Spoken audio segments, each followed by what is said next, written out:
The phone buzzed against the glass table. Once, twice. Then it didn't stop. I stared at it like it was something alive. Something breathing, watching me back. Unknown caller. Again. I let it ring. The room still smelled like her perfume.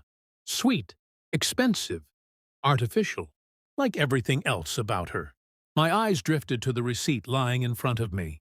15 names, 15 meals, one bill, mine. I could still hear her voice from last night, perfectly calm, perfectly sharp. Be grateful I even dated you. No anger in her tone, no hesitation, just truth. Or at least, the version she believed. The phone stopped. Silence flooded the room. Then, a message. Pick up, we need to talk. I smiled. Not because it was funny, because it was expected. It didn't start at the dinner. It never does. It starts with small things. Things you ignore because you want to believe something good is real. She used to look at me like I was temporary. I noticed it the first week. Not love, not even interest. Evaluation. Like she was deciding how long I was useful. But I stayed. Because she chose me. Out of everyone. That's what she made sure I believed. Her friends never said my name.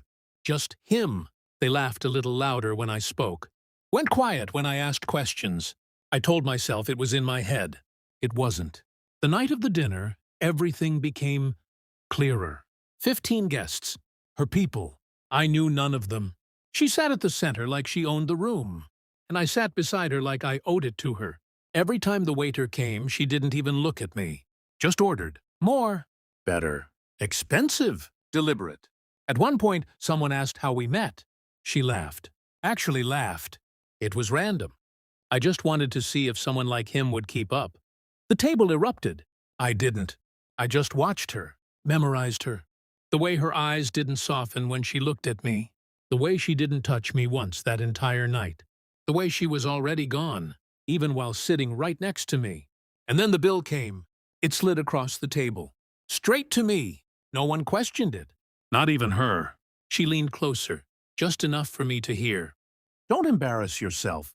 So I paid. Every last rupee. Not because I couldn't say no, but because I needed to see how far she'd go. How far they all would go. Turns out, there was no limit. I didn't call her after that. Didn't text. Didn't ask why. Because I already knew something was wrong long before the dinner. The dinner just confirmed it.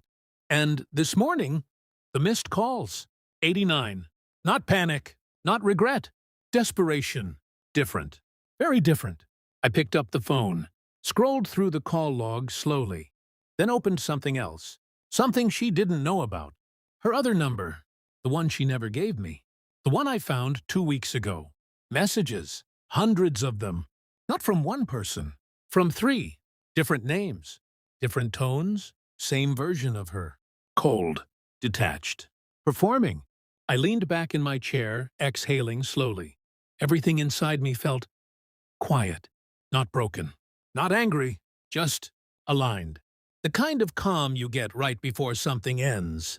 Or begins. The phone buzzed again in my hand. This time, her name. I let it ring.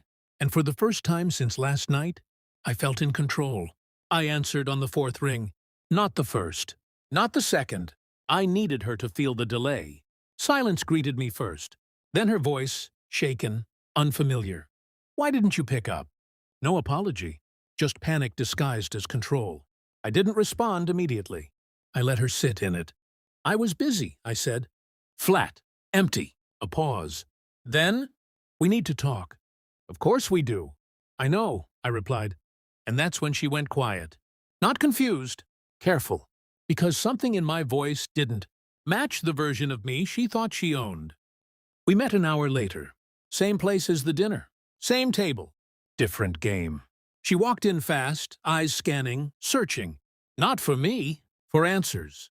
When she saw me, she slowed down, composed herself. Put the mask back on, but it didn't fit the same anymore. She sat across from me this time, not beside me. Distance, unintentional honesty. I think there's been a misunderstanding, she started. Of course, there always is. I slid my phone across the table. Screen already lit. She didn't touch it. Just looked.